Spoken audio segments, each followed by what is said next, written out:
अध्यक्ष महोदय, एआयच्या तंत्रज्ञानाचा किती गैरवापर होतो असं तर आपण सगळ्यांनी आता ऐकलंय।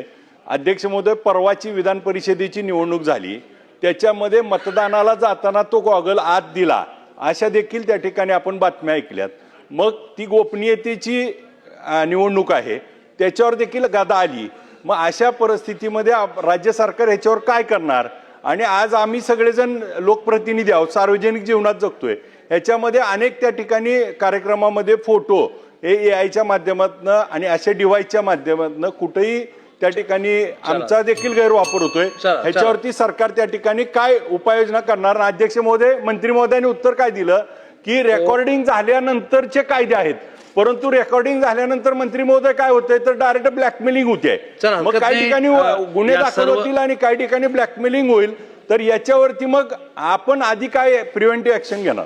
या प्रश्नाचे उत्तर मंत्री महोदयांनी दिलेले आहे। सुरुवातीलाच मी याचं उत्तर दिलं होतं की ज्या महत्वाच्या आस्थापना आहेत किंवा संवेदनशील क्षेत्र आहेत त्या ठिकाणी जसं आपली निवडणूक होती, ती गुप्त निवडणूक होती, त्या अशा ठिकाणी सुरक्षेची व्यवस्था त्यांना ट्रेनिंग देण्यात येईल असं मी सुरुवातीला मगाशी म्हटलं होतं।